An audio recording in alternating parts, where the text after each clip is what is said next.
বাংলাদেশ সীমান্তে অনুপ্রবেশ, বিজিবির হাতে আটক বিএসএফ সদস্য। লালমনিরহাটের পাটগ্রাম উপজেলায় বাংলাদেশ ভারত সীমান্তের শূন্য লাইন অতিক্রম করে বাংলাদেশের অভ্যন্তরে প্রবেশ করায় ভারতীয় সীমান্তরক্ষী বাহিনী বিএসএফ এর এক সদস্যকে আটক করেছে border guard of Bangladesh BGB. রোববার 21 ডিসেম্বর ভোরে রংপুর 51 বিজিবি ব্যাটালিয়নের আওতাধীন পাটগ্রাম উপজেলার অঙ্গরপোতা বিওপির দায়িত্বপূর্ণ সীমান্ত এলাকায় এ ঘটনা ঘটে। সীমান্ত পিলার DAMP 1/7 SR নিকটবর্তী ডাঙ্গাপাড়া অংশে ভারতীয় গরু পাচারকারীকে ধাওয়া করার সময় পশ্চিমবঙ্গের কোচবিহার 174 বিএসএফ ব্যাটালিয়নের অর্জুন ক্যাম্পের একটি টহল দল সীমান্তের কাছাকাছি চলে আসে। এ সময় ওই ক্যাম্পের কনস্টেবল বেদ প্রকাশ বডি নম্বর 2136000178 শূন্য লাইন অতিক্রম করে আনুমানিক 50 থেকে 200 গজ বাংলাদেশের অভ্যন্তরে প্রবেশ করেন। বিষয়টি নজরে আসার পর অঙ্গরপোতা বিওপিতে দায়িত্বরত বিজিবির একটি টহল দল ভোর আনুমানিক 5:30টার দিকে তাকে আটক করে ক্যাম্পে নিয়ে আসে।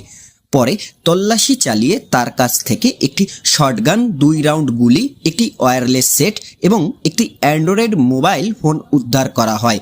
ঘটনার সত্যতা নিশ্চিত করে দহগ্রাম ফাঁড়ির ইনচার্জ তাজিরুল ইসলাম জানান, ঘন কুয়াশার কারণে গরু পাচারকারীদেরকে ধাওয়া করতে গিয়ে বিএসএফ সদস্য অনিচ্ছাকৃতভাবে বাংলাদেশের ভেতরে ঢুকে পড়েছে বলে প্রাথমিকভাবে জানা গেছে। আটক করার পরপরই বিষয়টি ঊর্ধ্বতন কর্তৃপক্ষকে অবহিত করা হয়েছে এবং দুই দেশের সীমান্তরক্ষী বাহিনীর মধ্যে যোগাযোগ চলছে। রংপুর 51 বিজিবি ব্যাটালিয়নের পরিচালক লেফটেন্যান্ট কর্নেল সেলিম আল দিন জানান, ঘটনাটি নিয়ে বিজিবি ও বিএসএফ এর ব্যাটালিয়ন কমান্ডার পর্যায়ে আলোচনা হয়েছে। তিনি বলেন, প্রচলিত নিয়ম অনুযায়ী 3 বিঘা করিডোর এলাকায় পতাকা বৈঠকের মাধ্যমে আটক বিএসএফ সদস্যকে ফেরত দেওয়ার প্রক্রিয়া চলছে। বিজিবির একটি দায়িত্বশীল সূত্র জানায়, ঘটনার পরপরই উভয় পক্ষের মধ্যে টেলিফোনে যোগাযোগ স্থাপন করা হয় এবং স্থানীয় পর্যায়ে পতাকা বৈঠকের আহ্বান জানানো হয়েছে। এ ঘটনায় সীমান্ত এলাকায় সাময়িক উত্তেজনা দেখা দিলেও বর্তমানে পরিস্থিতি সম্পূর্ণ নিয়ন্ত্রণে রয়েছে।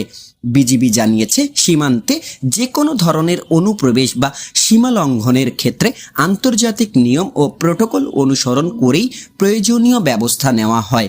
বর্তমান ঘটনাতেও একই প্রক্রিয়া অনুসরণ করে দুই দেশের সীমান্তরক্ষী বাহিনীর সমন্বয়ের মাধ্যমে বিষয়টি নিষ্পত্তি করা হবে। হুসাইন রাজি।